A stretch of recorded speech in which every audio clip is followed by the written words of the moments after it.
ॐ ज्ञानतिमिरान्धस्य ज्ञानाञ्जनशलाकया चक्षुरुन्मिलितं येन तस्मै श्रीगुरुवे नमः. आज आपण सिद्ध मार्ग म्हणजे काय, सिद्ध योग म्हणजे काय हे जाणून घेणार आहोत.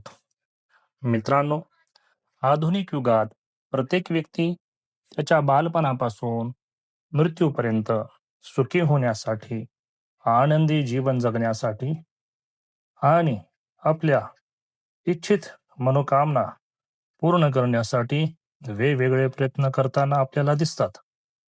वेगवेगळ्या शिक्षणातून, कला कौशल्यातून, व्यापारातून, नोकरी, सेवा कार्य, सामाजिक कार्य, राजकीय कार्य यातून व्यक्ती स्वतःला जास्तीत जास्त सक्षम, यशस्वी आणि नावलौकिकाला प्राप्त करण्याचा प्रयत्न करतात. पैसा, धनमान, प्रतिष्ठा, सत्ता, पद यासाठी दिवसरात्र संघर्ष आणि कष्ट उपसतात. त्यांनी घेतलेल्या मेहनतीच्या प्रमाणात, केलेल्या कष्टाच्या प्रमाणात त्यांना त्यांचे इच्छित काही अंशी प्राप्त होते, अंशतः यश प्राप्ती होते. परंतु हे यश अंशिक असते. 100% किंवा पूर्ण यश ज्याला म्हणतात ते होत नाही. मग मनुष्य पुन्हा नवनवीन प्रयत्न करतो आणि नव्या संघर्षामध्ये, नव्या प्रयत्नामध्ये पुन्हा पडतो.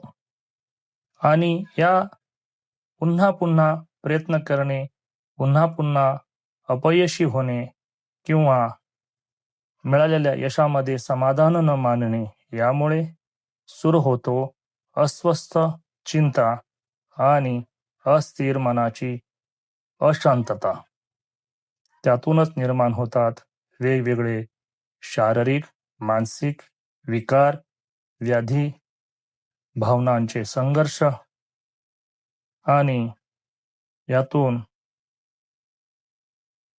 सुरू झालेल्या या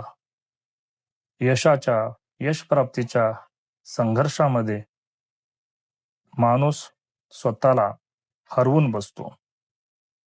घरदार, पैसा, पत्नी, मुले, पती, मान, प्रतिष्ठा आदी आदी यशाची आणि सुखाची वेगवेगळी साधने त्याला प्राप्त झाली, तरी माणूस हा काही पूर्ण समाधानी होत नाही.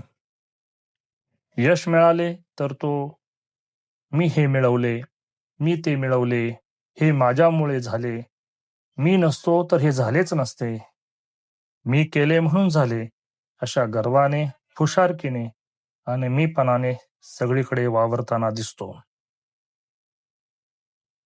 आणि यश मिळाले नाही, मनासारखे घडले नाही, मनाप्रमाणे संकल्प पूर्ण झाला नाही, तर तो निराश होतो, हताश होतो आणि आणखी दुःखात सापडतो. अशा वेळी माझ्या मित्रांनो, मला सांगा, दुःख काय आजच आहे काय? पूर्वीच्या काळात दुःख नव्हते काय? तर तसे नाही. जेव्हापासून हे जग अस्तित्वात आले तेव्हापासून सुख दुःख आणि जरा मरण व्याधी हा जो एक चक्र सृष्टीच्या आरंभापासून संपूर्ण जगामध्ये आपल्याला पाहायला मिळते. आमच्या भारतीय संस्कृतीमध्ये, सनातन संस्कृतीमध्ये भारतीय ऋषीमुनींनी त्यांच्या तत्वज्ञानातून, त्यांच्या ध्यानयोगातून याबाबत चिंतन केलेले आपल्याला पाहायला मिळते. परमेश्वराने जेव्हा ही सृष्टी सगुण रूपामध्ये प्रकट केली आणि जीवात्म्याला या सृष्टीच्या उपभोगासाठी मनुष्य रूपामध्ये या सृष्टीवर प्रकट केले, तेव्हापासून मनुष्य परमेश्वराकडे या सृष्टीचं रहस्य जाणून घेण्यासाठी प्रयत्न करतो आहे. जगात दिसणाऱ्या दुःखांचे, समस्यांचे रहस्य, कारण आणि उपाय शोधण्याचे प्रयत्न करतो आहे. पूर्वीच्या ऋषीमुनींनी, योगी संतांनी आणि स्वयं परमेश्वरांनी या दुःखाची विभाजन ज्याला आपण म्हणूया 3 प्रकारात केलेली आपल्याला पाहायला मिळते. एक आध्यात्मिक दुःख किंवा आध्यात्मिक ताप, दुसरा आहे आदिभौतिक ताप आणि तिसरा आहे आदिदैविक ताप किंवा दुःखे. अशी ही 3 प्रकारची त्रिविध ताप आपल्याला संपूर्ण जगामध्ये पाहायला मिळतात. पहिला जो आहे आध्यात्मिक दुःख किंवा आध्यात्मिक ताप म्हणजे काय, तर स्वतःच्या शरीरात निर्माण होणारे काही आकस्मिक रोग, शारीरिक रोग व्याधी, मानसिक काही विकार, काही व्यंगत्व, स्वतःच्या मनामध्ये आत्मविश्वासाची कमतरता, बुद्धीमध्ये नकारात्मक विचारांचे चक्र आणि त्यापासून निर्माण होणारं दुःख म्हणजे आध्यात्मिक दुःख होय. दुसरा प्रकार आहे आदिभौतिक ताप. आदिभौतिक तापामध्ये आपल्याला भौतिक जगतामधून दुसऱ्या व्यक्तीकडून किंवा पशु, प्राणी किंवा भौतिक परिस्थिती, नैसर्गिक परिस्थिती जसे की महापूर, वीज कोसळणे, दुष्काळ पडणे किंवा वेगवेगळ्या देशांमध्ये युद्ध पेटणे, युद्धामुळे निर्माण होणारी अकस्मात निर्माण होणारी परिस्थिती किंवा रोगराई किंवा कुणाच्या तरी संपर्कामुळे किंवा कुणाच्या तरी संघर्षामुळे निर्माण झालेली परिस्थिती, त्याला म्हणतात आदिभौतिक ताप. तिसरे आहे आदिदैविक ताप. यामध्ये मनुष्य जीवनभर जो आचरण करतो, जे कर्म करतो, तसेच जीवनामध्ये गर्वाने, अहंकाराने, अज्ञानाने इतरांना जे दुःख देतो, इतरांची अवहेलना करतो, छळ करतो, स्वतःच्या स्वार्थासाठी, स्वतःच्या सुखासाठी किंवा स्वतःच्या उपभोगासाठी इतरांची फसवणूक करतो, इतरांना दगा देतो, किंबहुना एक प्रकारे इतर जीवांना तो दुखी आणि कष्टी करतो.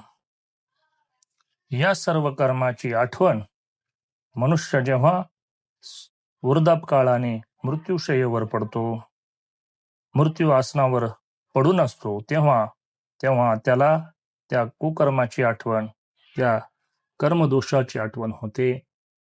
त्या कर्मदोषातून त्याला पुढे होणाऱ्या यमयातना सुरू होतात.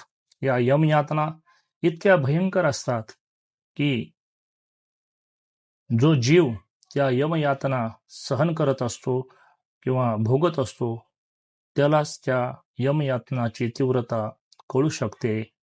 इतर लोकांना त्याची पुसटशी कल्पना देखील येऊ शकणार नाही. असा हा आदिदैविक ताप आहे.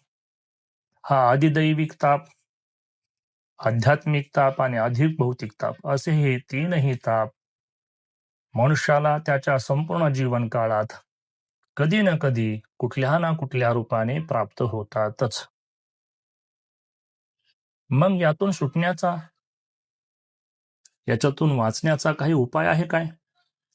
तर होय, यातून सुटण्याचा, या दुःखातून मुक्त होण्याचा उपाय आहे, जो परंपरेने, भगवंताने, स्वयं परमात्म्याने, आदिनाथ शिवाने व भगवान श्रीकृष्ण परमात्माने प्रत्येक युगात वेगवेगळ्या अवतारात विविध ऋषीमुनींना, वशिष्ठ व्यासादी ऋषीमुनी, नारद, प्रल्हाद, ध्रुव आदी परमभक्त अंतरंग भक्तांना तथा गोरक्ष, जालेंदर, नवनाथ आदी सिद्धांना त्यांनी जो ज्ञान मार्ग प्रकट केला, भक्तिमार्ग प्रकट केला.